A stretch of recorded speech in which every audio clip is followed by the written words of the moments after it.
ఒక నిమిషం సురేఖ్ ఫోన్ చేయాలి, ఒక నిమిషం. సార్ ఇప్పుడు ఒక విషయం ఉందమ్మా. నేను ఇంటికి భోజనానికి వస్తున్నాననే విషయం ఎందుకు లేదు సార్.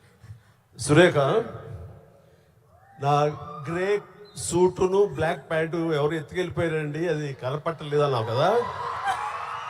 నువ్వు వర్రి అవ్వకల అవును, దొరికింది, ఎక్కడికి పోదు, తీసుకొచ్చి ఇచ్చేస్తా అమ్మాయి, గ్యారెంటీ.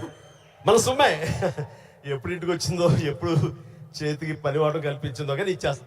సార్ మీరే పెద్ద మనసుతో ఇచ్చేస్తూ ఉంటారు, సూట్లు మేము వేసుకొని తిరుగుతూ ఉంటాం. చాలా కాస్ట్లీ అమ్మా. సార్ చెప్పమ్మా. నా ముందు కాస్ట్ ఒక లెక్క. కష్టాలు ఎక్కడ ఊరికే పోదు, దొరుకుతుంది ఏదో రోజు. ఓకే సార్, ఇచ్చేస్తాను. అలవాట్లు అలా ఉండిపోతాయి. ఫర్ ఎగ్జాంపుల్ కొన్ని మిడిల్ క్లాస్ అలవాట్లు, అలానే మీరు ఎంత లగ్జరీ ఎంత డబ్బు చూస్తున్నా కొన్ని హ్యాబిట్స్ అలా ఉండిపోతాయి. ఫర్ ఎగ్జాంపుల్ నేను ఇప్పటిదాకా నా షాంపూ బాటిల్ అయిపోతే ఇంకా దాంట్లో నీళ్లు నింపి ఇట్లా షేక్ చేసి పోసుకొని అప్పుడే బాటిల్ పడేస్తాను, లేకపోతే నా వల్ల కాదు పడేయడం. అట్లాంటిది మీకేం హ్యాబిట్స్ ఉన్నాయి ఈ రోజు వరకు? నా మనసును టచ్ చేసావు. నేను నా గోడు చెప్పుకుంటాను. లైట్లన్నీ ఆన్ చేసి వెళ్ళిపోతానండి, నేను మళ్ళీ వెళ్ళి అన్ని ఆఫ్ చేసుకుంటూ వెళ్తానండి. టెల్ మీ ఒక 5 చెప్పండి ఇలాంటివి. అలాగా. తర్వాత హీటర్ ఆన్ చేస్తారు, గీజరు, అంత స్నానం అయిపోతే వెళ్ళిపోతారు. నేను ఎత్తుక్కుని గీజరు ఆన్ చేస్తాను. ఇప్పుడు టెన్షన్ ఎక్కువైపోయి ఏం చేస్తానంటే నా మొబైల్లోనే మా ఇంట్లో ఉండే ఆల్ లైట్స్, ఏసీస్ ఇవన్నీ. మీరు నమ్మరు, ఇవాళ చరణ్ ఏదో బ్యాంకాక్ వెళ్ళిపోయాడు. వెళ్ళిన తర్వాత ఆవిడ ఫ్లోర్ క్లోజ్ చేశారు. ఏమైనా లైట్లు ఆన్ చేసి వెళ్ళిపోయారు ఏంటో చెప్పేసి మొబైల్ యాప్ ఓపెన్ చేసి, అరే చాలా 5-6 లైట్లు ఆన్ చేస్తున్నాయి, ఎవరి కోసం ఇవి చూసుకోరు వెధవలు అని చెప్పేసి మొత్తం అంతా కలిపి అన్ని ఆఫ్ చేసుకుంటూ వచ్చాను. దీన్ని మిడిల్ క్లాస్ మెంటాలిటీ అంటారు. ఇది అవసరం. ఈ రోజున వాటర్ కూడా ఎక్కువ. Yes, thank you.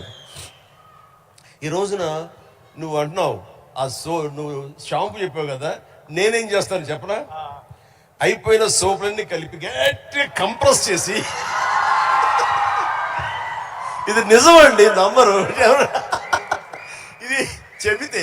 సో ఇలా నీళ్లు పోసుకునే కుదించి ఆఖరిగా షాంపూ అది నేను వాడతాను. అందుకనే ఆయన చెప్పగానే ముందు నాకు చాలా రిలేట్ అయ్యాను నేను.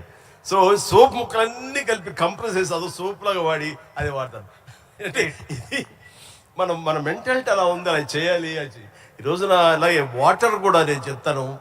ఈ వాటర్ క్రైసిస్ రాబోతున్నందుకు ఈ మధ్య మేము బెంగళూరులో హౌస్ కట్టామండి. బెంగళూరులోని ఎంత నీటి ఎద్దడి ఉందని మీకు అందరికీ తెలుసు. అక్కడ ఇంకుడు గుంటల్లాగా పెట్టి వాటర్ని గ్రౌండ్లో ఆ వాటర్ బెడ్స్ మెయింటైన్ చేయడం కోసం ఎవరు ప్రయత్నాలు చేయలేదు. అలాంటివి చేయాలని చెప్పేసి నేను 1 year బ్యాక్ నేను అన్ని ఏర్పాటు చేశాను. ఇప్పుడు ఈ మధ్య దాన్ని ట్వీట్ చేశాను, ఇలా చేశాను బెంగళూరులో నా ఇంట్లో. ఇది ప్రతి ఒక్కరు చేసే కనుక ఆ నీటి రిజర్వ్ మన కన్జర్వేషన్ మనం ప్రొటెక్ట్ చేసుకోవచ్చు అని చెప్పేసి చాలా అవసరం అండి. ఇది ఇలాంటివన్నీ కూడా చూసేవాళ్ళకు ఉంటుంది. రేపు మేము మస్తు అందరు కలిపి సోపు ముక్కలని మడతపెట్టి అని రాస్తారు, అది ఎగత్తాళిగా రాస్తారు. మీరు దాని నుంచి నీతిగా రాయండి, 10 మందికి ఉపయోగపడుతుంది.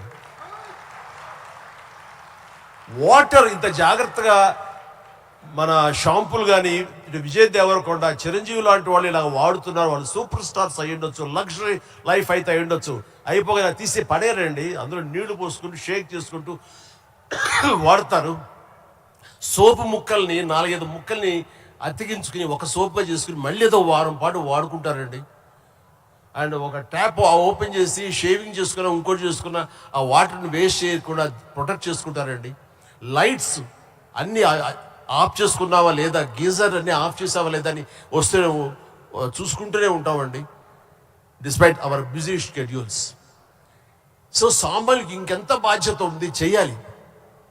అందుకని ఇవన్నీ కూడా మీరు సరదాగా రాసుకున్నా సరే వీటి వెనకాల ఆంతర్య మాత్రం సీరియస్నెస్ మీ ద్వారా, మీలాంటి ఇన్ఫ్లుయెన్సర్స్ ద్వారా ప్రజానీకానికి వెళ్ళాలి. ప్రతి వాళ్ళు ఉండాలి.